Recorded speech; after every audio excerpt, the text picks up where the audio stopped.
amigo me ha pedido que cubra un tema muy complicado que hubiera preferido no tener que tocar, que es la diferencia entre los católicos, entre la Iglesia Católica y las iglesias ortodoxas. Y no quiero tocar, no porque no sea posible explicarlo, sino porque es muy complejo y como hay muchísimas sensibilidades en juego, es muy fácil decir algo inadecuado y de alguna forma meter la pata, como se dice. Voy a tratar de no hacerlo, pero al mismo tiempo voy a tratar de ser lo más honesto posible con ustedes sobre en qué consiste esta diferencia. La diferencia comienza entre los católicos de Occidente, que veíamos como nuestro patriarca, nuestra cabeza, al sucesor de Pedro.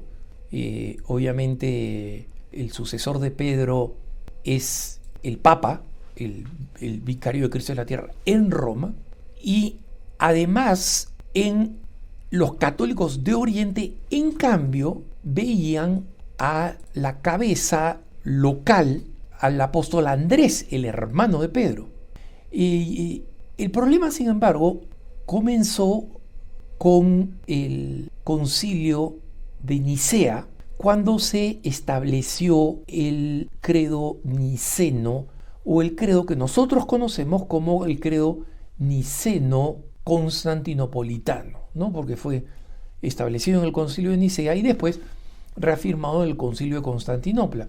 ¿Qué cosa sucede? Ustedes conocen el término que decimos cuando nos referimos al Espíritu Santo, ¿no? Y decía, el Espíritu Santo, dicho en latín, que procede del Padre y del Hijo, y que con el Padre y el Hijo recibe una misma adoración y gloria.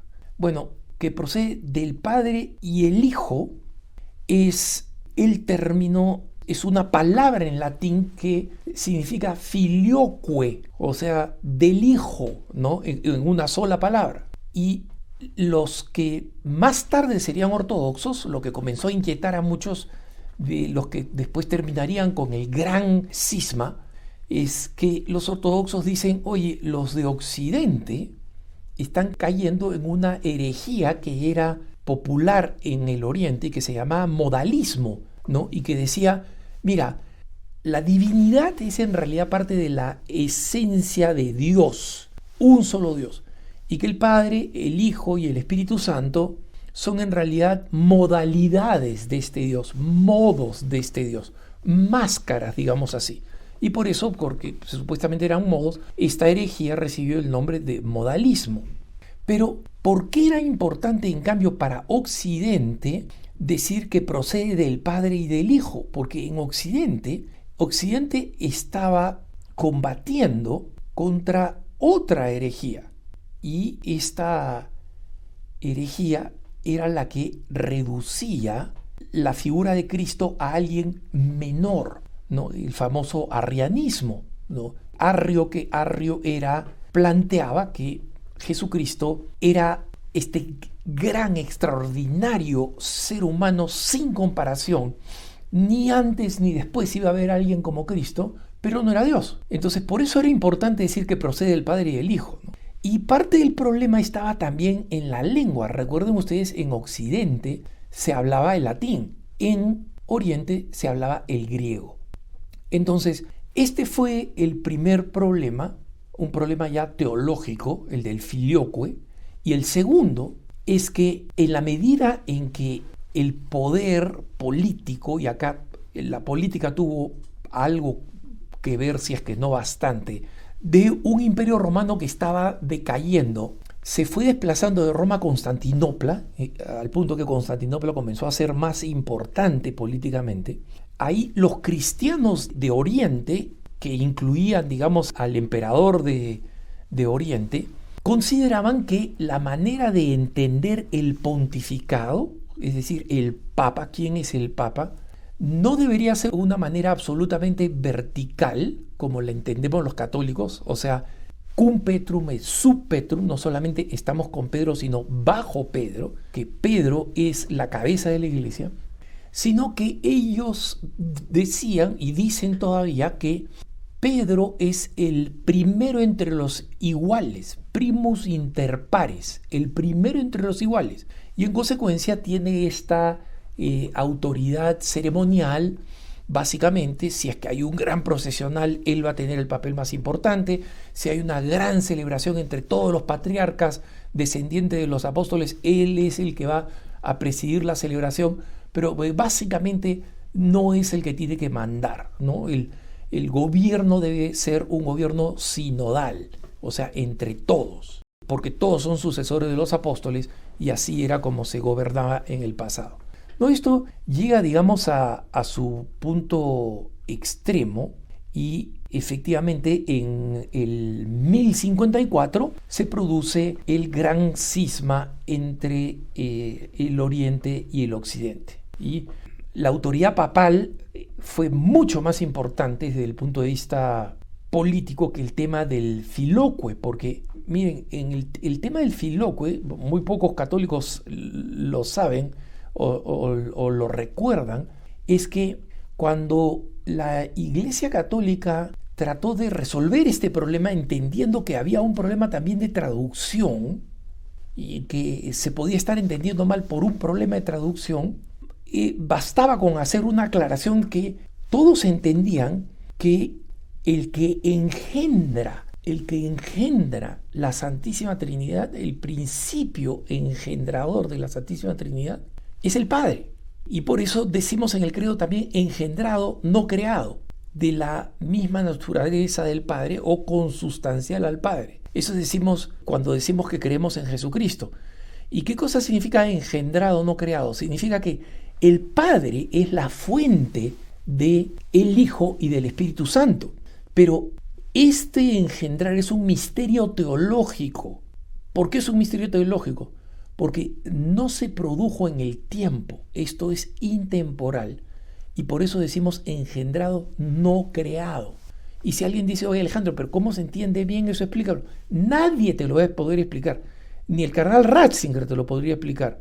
Ni Michael Schmaus te lo podría explicar. Te hablo de los mejores teólogos dogmáticos de la historia moderna. Eso lo vamos a entender en el cielo. Es uno de los tantos misterios, como toda la misma Santísima Trinidad, que vamos a entender en el cielo. Pero en 1439, todos los obispos ortodoxos que pudieron venir en esa época para tratar de llegar a una comunión total con Roma, salvo un obispo ortodoxo, Marcos de Éfeso, firmaron un acuerdo de que no había una disputa en torno al filóque, que había habido un malentendido durante 400 y tantos años y que este malentendido ya estaba resuelto. Pero acá es donde viene la gran diferencia. Existen varias diferencias, si quieren, litúrgicas o tradicionales entre Oriente y Occidente. Pero muchas de esas diferencias tradicionales son diferencias tradicionales que comparten iglesias católicas de Oriente que son de otro rito. Por ejemplo, la tradición de que sea un sínodo el que escoja un obispo.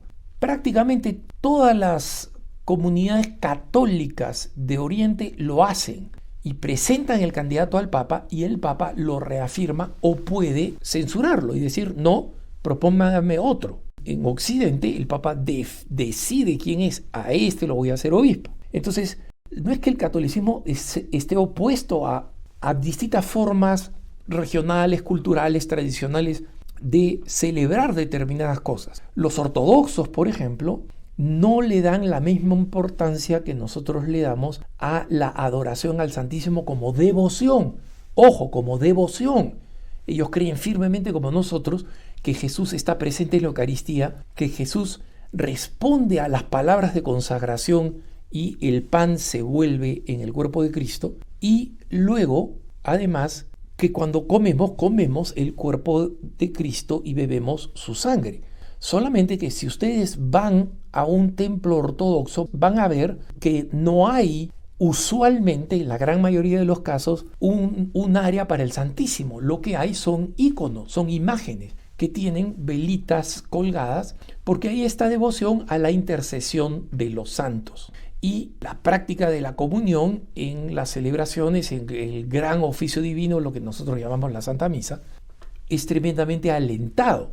pero no la adoración eucarística, no la procesión eucarística, no las prácticas que nosotros tenemos en Occidente. Ellos creen firmemente y conservan el sacramento de la confesión. No lo ven con la misma necesidad y con la misma urgencia de la práctica, es decir, que esté públicamente disponible, que se sepa cuándo se celebra, que se ofrezca masivamente. En la tradición ortodoxa más bien se hace cuando se solicita. Alguien va y le solicita al pope, al sacerdote ortodoxo que lo realice. Pero las grandes diferencias en este momento son más de política eclesial que cualquier otra cosa. Es decir, no es que ellos tengan otro calendario. Por ejemplo, cuando nosotros estamos celebrando la Pascua, ellos utilizan el antiguo calendario y en consecuencia están recién celebrando el Domingo de Ramos y así. Ninguna de esas cosas sería un problema. Es más, cuando el Papa Juan Pablo II quiso alentar a la unidad a través de su encíclica Ut Unum Sint, que sean uno, esa palabra de Jesucristo, explica ahí que la Iglesia Católica está dispuesta a revisar aspectos del papado para que sea más aceptable para los ortodoxos. Y esto hizo temblar a mucha gente diciendo, oye, ¿qué? ¿Vamos a romper la tradición? ¿Vamos a romper con las enseñanzas de Jesucristo? No, se refería a que hay cosas que son adaptables, como por ejemplo, si es que los ortodoxos de un determinado país quisieran volver a la iglesia, como ha sucedido con los famosos mal llamados uniatas ucranianos, que volvieron a la Iglesia Católica, ellos proponen a quien es el arzobispo mayor y el Vaticano aprueba eso. Sucede también con los grecomelquitas, sucede con los maronitas, sucede con los siro-malabares, sucede con los caldeos, es decir, es algo que la Iglesia acepta, mientras no se cuestione la autoridad del Papa, pero del sucesor de Pedro como la autoridad, pero que puedan existir adaptaciones. Eso es lo que dijo San Juan Pablo II. El problema es que la Iglesia ortodoxa es una iglesia que tiene un concepto de asociación con el Estado, con el poder civil, con el poder político, que no es igual a la visión católica. Muchos llaman esta relación reino o poder político con el poder religioso el césaropapismo, es decir, un término que significa donde el César, ¿no?, el emperador, el rey, el que manda, está mezclado con el papado. Y en la Iglesia Católica, con Barbarroja, con el rey Barbarroja, eso se determinó muy claramente. Y que después la Iglesia Católica en muchos lugares estuvo muy conforme, muy bien llevada con las autoridades políticas, con dictaduras, con reyes, con reinos, con reyes corruptos, que eso es realidad, eso digamos es cierto, pero no es la enseñanza de la Iglesia Católica.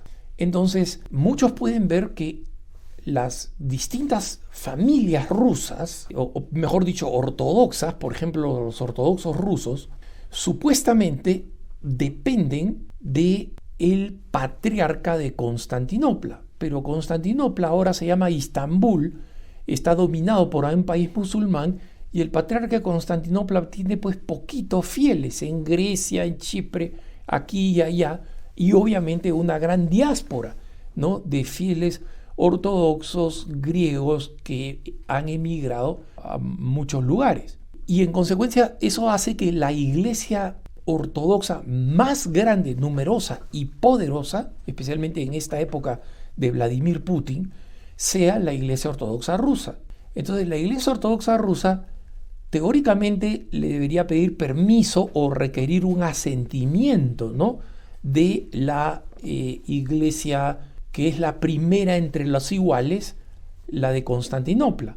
Pero no lo hace porque tiene mucho más poder y mucho más gente. Ahora, porque existe esta cercanía con el poder político y con la nación, varias iglesias ortodoxas que formaban parte de Rusia, por ejemplo, especialmente de la antigua Unión Soviética, se han convertido en iglesias autocéfalas, ¿no? Recuerden, autos, autónomo, que falos, cabeza, son su propia cabeza, no dicen depender de nadie. Y así, por ejemplo, en Ucrania hay una iglesia autocéfala ortodoxa ucraniana que ha excomulgado a los ortodoxos rusos que viven en Ucrania, y por su parte los ucranianos han excomulgado a los otros. ¿Por qué? ¿Por alguna razón teológica? No, por la razón política de que están en guerra. Pues cuando los países católicos y los católicos entraron en guerra entre los países en Occidente, en las numerosas y terribles guerras que hemos tenido, nadie excomulgó al otro porque estaban defendiendo distintas patrias. Y de parte de los ortodoxos, yo he experimentado, y acá quiero hablar solamente en primera persona, no quiero decir que esta es la ley general, pero yo he experimentado una tremenda hostilidad hacia el catolicismo. En general, nuestros hermanos ortodoxos en distintos lados, incluso aquellas comunidades que no son exactamente ortodoxas, pero que los católicos conocemos como parte de las iglesias del universo ortodoxo, como por ejemplo las que están en las llanuras del Nínive o en Siria, conocida como la Iglesia Apostólica del Este, o los armenios apostólicos, o sea, no los armenios que forman parte de la Iglesia Católica, sino que no forman parte de ella. Entre ellas existe la idea de que Roma es imperialista y que Roma lo que quiere es tomar control de estas iglesias, o sea, ve este deseo de unidad como un deseo de control y de poder.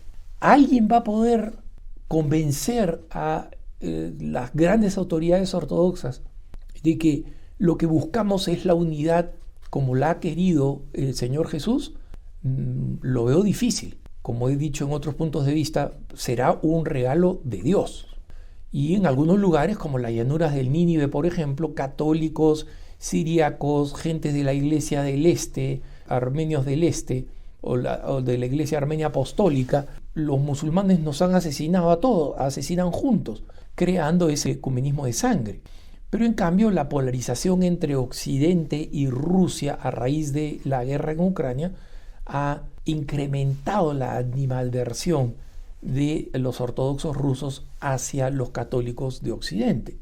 Entonces, no sé cómo llegar a la unidad.